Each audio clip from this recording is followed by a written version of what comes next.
నమస్తే welcome to our channel. ఈ రోజు కూడా ఒక ఫిల్మీ అప్డేట్ తో మీ ముందుకు వచ్చాను. ఈ రోజు నాతో పాటు ఫిల్మీ అనలిస్ట్ జగదేవ్ గారు నాతో పాటు ఉన్నారు. సార్ తో మాట్లాడదాం. నమస్తే సార్. నమస్తే అమ్మా. సార్, కేజీఎఫ్ మూవీతో యష్ ఎంత సెన్సేషన్ క్రియేట్ చేశాడో మనందరికీ తెలిసిన విషయమే.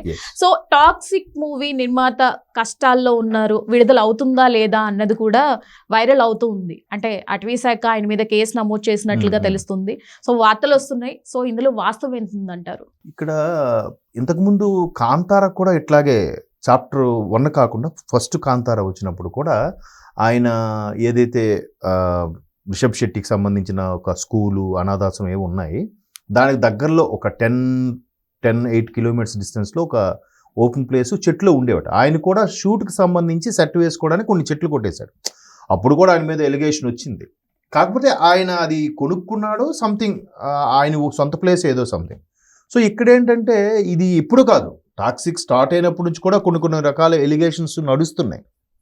జనరల్గా పెద్ద పెద్ద సినిమాలకి ఏంటంటే అట్లాంటి ఎలిగేషన్స్ అవి వచ్చినప్పుడు ఇక్కడ మళ్ళీ 2 వెర్షన్స్ ఉంటాయి. ఒకటి ప్రొడ్యూసర్ దగ్గర, లేదంటే అంత పెద్ద బడా నేతలు కాబట్టి వాళ్ళ దగ్గర డబ్బులు గుంజాలని ఎవరైనా కేసు అయినా వేయచ్చు. లేదు ప్రభుత్వానికి సంబంధించినవి, అటవీ శాఖకు సంబంధించినవి నరికి వేస్తే కనుక అది చట్టరీత్యా నేరం. వాళ్ళు ఎంత పర్మిషన్ తీసుకున్నా అడవిలో షూట్ చేసుకోవచ్చు, కానీ అడవిలో ఉండేవి చెట్లు కొట్టే మన వాకిట్లో పెరిగే మొక్కలు కూడా ఇవాళ రేపు మనకి రైట్స్ లేవు. దానివల్ల మనకి ఇబ్బంది కలుగుతుంది. పాములు వచ్చేస్తున్నాయి, కొమ్మలు విరిగి మీద పడిపోతున్నాయి, లేదా వేలు గోడల్లో పాకిపోతున్నాయి అని ఏమైనా చెప్పి పర్మిషన్ తీసుకోవాలి. ఎస్పెషల్లీ టేక్ వుడ్ లాంటి వాటికైతే చాలా రిస్ట్రిక్షన్స్ ఉన్నాయి.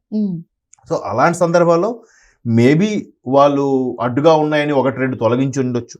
వీళ్ళు కూడా ఇండస్ట్రీ వాళ్ళ కొంతమంది ఎలా ఉంటారంటే, ఏం కాదులే మా ప్రొడ్యూసర్ దీనికి పర్మిషన్ తీసుకున్నారు కదా, ఇన్ని మొక్కల్లో ఒక 100 చెట్లలో 2 కొట్టేస్తే వాళ్ళకి ఏం తెలుస్తుందిలే అని అనుకోవచ్చు. అంటే ఇదొక వెర్షన్ నేను అంటున్నా. మేబీ అలాగానే వీళ్ళు షూటింగ్ కోసం ఏదైనా యాడ్ చేసినప్పుడు అక్కడ ఉండే స్థానికులు ఎవరైనా కంప్లైంట్ చేసి ఉండొచ్చు. ఆ స్థానికులు మాట్లాడుకున్న మాటలు దగ్గరలో ఉన్న జర్నలిస్టులు ఎవరైనా విని దాన్ని మ్యాటర్ పోస్ట్ చేస్తే ఖచ్చితంగా ఎవడో ఒకటి కేసు వేసి ఉండొచ్చు. సో పెద్ద పెద్ద సినిమాలకి ఇట్లాంటివి సర్వసాధారణంగా జరుగుతున్నాయి. అలా జరిగినప్పుడు చాలా హడ్డిల్స్ ఫేస్ చేసుకొని వస్తున్నాయి.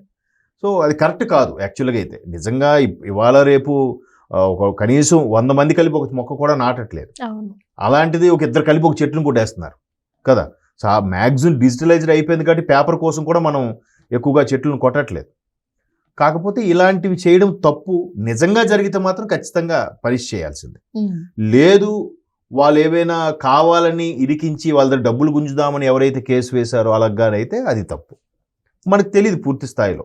బట్ యష్ మంచి స్టార్డమ్ ఉన్న హీరో కాబట్టి, పాన్ ఇండియా స్టార్ కాబట్టి మేబీ అట్లాంటి ఎలిగేషన్స్ సర్వసాధారణంగా ఇరికిస్తున్నారా, నిజంగా జరుగుతున్నాయా అనేది మరి ఆ ప్రొడ్యూసర్గా ఆయన ఎవరో ఉన్నారు, ఆయనే చూసుకోవాలి. కాబట్టి ఒకవేళ అలా కానీ జరిగితే అది తప్పే. రిలీజ్ కి కష్టం ఏమైనా అవుతుంది? రిలీజ్ దానికి ఏం కష్టం ఉండదు. అది మరలా సెన్సార్ అది క్లియర్ అయిపోతే అది ప్రాబ్లం ఉంటుంది. కానీ దానికి దీనికి ఏ ఇబ్బంది ఉండదు. ఒకవేళ ఏదైనా జరిగితే వాళ్ళకి కేసో లేదా నష్టపరిహారము, లేదా దానికి బదులుగా తీర్పు ఇంకో 100 మొక్కలు నాటండి అని చెప్పడము, రకరకాలుగా ఉంటాయి.